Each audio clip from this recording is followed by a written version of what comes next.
Les terroristes du M23 en débandade. Selon Willy Ngoma, qui est le porte-parole de ces terroristes, le vice-premier ministre Jean-Pierre Bemba est en train de collectionner les munitions de guerre et ils amènent plusieurs militaires étrangers pour les combattre. Et le général-major Bitangalo Clément, commandant des opérations Sokola 2, déclare que le militaire soit à stand-by car les affrontements c'est pour bientôt. Cela est confirmé par les mouvements massifs des FARDC qui est observé à Kabati, Renga et Kilolirwe et de leur côté déclarent vouloir la paix avec le gouvernement de la République démocratique du Congo. Mais en cas d'attaque, il faut se défendre avec force. Et sachez que le vice-premier ministre Jean-Pierre Bemba Gombo est déterminé à mettre fin à leur coopération avec l'armée rwandaise qui endeuille chaque jour la paisible population de l'Est du pays. Jean-Pierre Bemba alisema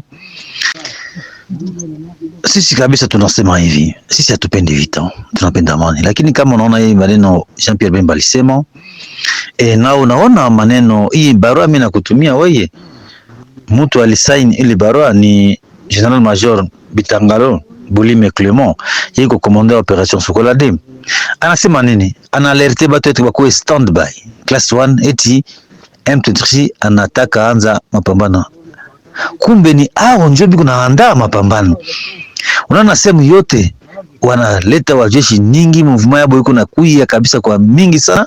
Sehemu saa ya Kabati, ya Kausa, Renga, Kilolirwe, masehemu yote tuliachia East African Community Regional Forces. Sana sehemu wa Burundi biko iko na shida, iko na tatizo. Hii bitu nani Bemba nasema au ndio biko najiandaa vita, na hii barua mimi nakusukumia au ndio biko naandaa vita. Lakini sisi tunasema tunapenda amani, lakini kama mnakuja kutuattack, tutajilinda na tutajilinda vizuri sana tena sana.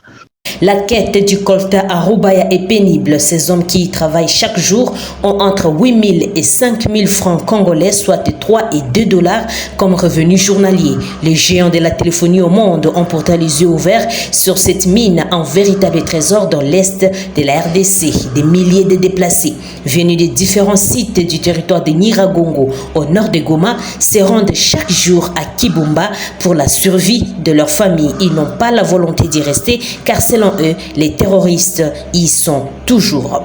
Autre nouvelle, le Rose Mutombo, ministre d'État, ministre de la Justice et garde des Sceaux, a déposé ce mardi 23 mai à la Cour pénale internationale à La Haye, aux Pays-Bas, une plainte contre la coalition M23 RDF pour les crimes commis et des pillages de ressources naturelles à l'est de la RDC.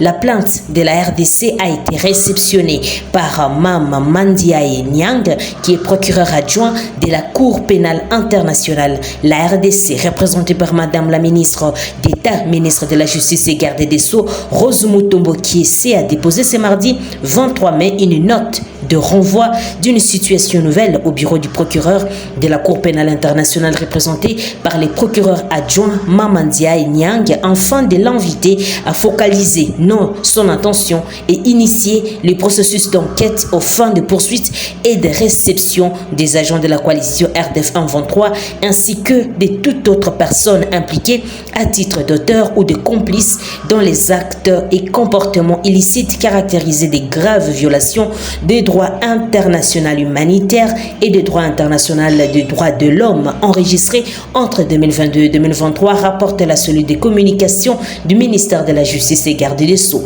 Le gouvernement de la RDC, par le biais de sa représentante, dit rester profondément préoccupé par les souffrances que subissent les populations de la partie est de son territoire concerné par les actes faisant objet du présent renvoi. La RDC est profondément préoccupée par des graves violations internationales et aussi contre la population civile ainsi que les pillages systématiques à grande échelle de ces ressources naturelles par les agents de cette coalition, principalement dans sa partie est de son territoire, ajoute la source précitée. Ainsi, la RDC s'inscrit dans la dynamique de la cause de l'humanité pour lutter contre l'impunité des dits crimes en recourant aux moyens civilisés notamment par la pleine et entière collaboration avec la Cour pénale internationale et faire en sorte que les auteurs de violations les plus graves des droits internationaux humanitaires et les droits internationaux des droits de l'homme qui touchent l'ensemble de la communauté internationale répondent de leurs actes.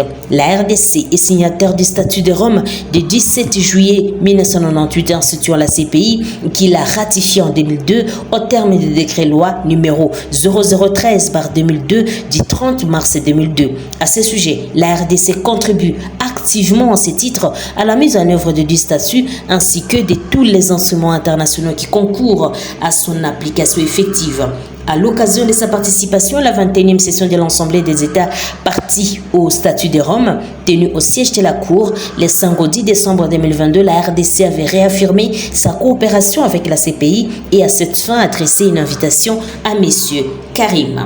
Autre nouvelle, en prélude de la visite du chef de l'État Félix Tshisekedi dans le pays de Xi Jinping, Christophe Lutundula Apala, Ben Apala, conduit une délégation congolaise constituée en équipe d'avance.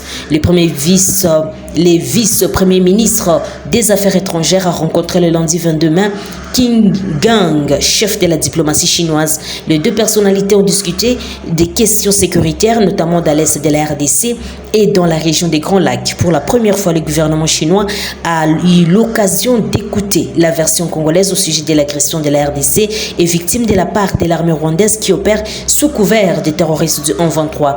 Et sans langue de bois, le pays de Xi Jinping a condamné la violence et promet de s'impliquer pour qu'une paix durable s'installe dans cette région des Grands Lacs, révèle des sources proches du vice-premier ministre des Affaires étrangères.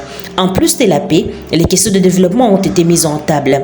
Plusieurs projets existants sont remis sur l'orbite et bien d'autres dans les secteurs des infrastructures, de l'économie, de la défense, de la technologie. Par ailleurs, le chef de l'État, Félix Antoine Tshisekedi Tshilombo, est annoncé en Chine.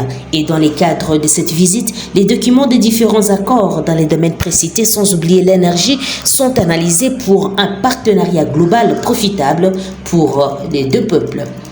Autre nouvelle, Félix Antoine Tshisekedi arrive en Chine ce mercredi pour une visite d'État. Il vient répondre à l'invitation de son homologue et les deux hommes auront des entretiens sur des relations bilatérales. Le président congolais est à la tête d'une grande délégation gouvernementale qui séjournera dans ces pays jusqu'au 29 mai. Et politique, technologie, défense, économie et commerce seront au cœur de cette visite d'État. C'est à Pékin que doit commencer la visite du chef de l'État congolais, entendu ce mercredi après un long voyage pour allier les deux capitales. Il doit y rencontrer vendredi le président chinois. Au programme, ensuite, plusieurs étapes dont Shenzhen, Shanghai et Hong Kong seront, selon la présidence congolaise, pour un voyage où il sera surtout question d'économie. Et le président congolais a annoncé en effet vendredi dernier des prochaines discussions autour des rééquilibrages du partenariat économique entre les deux pays. Un contrat signé en 2008 par Kinshasa et un groupe d'entreprises chinoises prévoyait l'exploitation des ressources naturelles congolaises contre la construction des infrastructures. Mais l'inspection générale des finances a relevé des déséquilibres aux dépens du Congo. Le gouvernement veut rendre cette collaboration gagnante-gagnante et selon les officiels congolais. D'ailleurs, les membres du gouvernement concernés directement, ces négociations font partie de la mission. Il s'agit notamment du ministre des Infrastructures et Travaux publics et son collègue des Finances et le ministre des Mines. Et la mission est qualifiée de stratégique étant donné que la Chine est la principale destination des produits miniers congolais dont le cobalt. Le Congo-Kinshasa est le premier producteur mondial de ces minéraux, particulièrement important dans la transition énergétique. Cette visite d'État se déroule aussi au moment où l'Union européenne et la RDC s'apprêtent à lancer des négociations pour un partenariat sur l'exploitation minière, toujours dans la perspective de la transition écologique.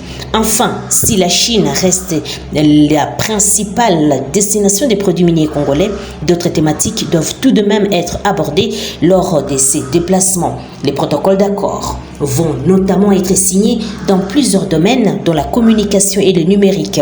Et des rencontres avec les géants chinois du secteur sont également prévues, dont une avec Huawei, déjà présent en RDC. Avec cette visite d'État, Félix Antoine Tshisekedi, président de la RDC, espère donner un autre élan à la coopération économique et commerciale entre son pays, la RDC, et aussi la République de Chine. Chers téléspectateurs d'Afro Info 243, merci à vous de nous avoir suivis jusqu'à la fin. N'oubliez pas de vous abonner, d'activer la petite cloche de notification pour recevoir nos informations à temps réel. Je suis Santi Chisenga depuis la province de l'Ituri pour Afro Info 243. Au revoir.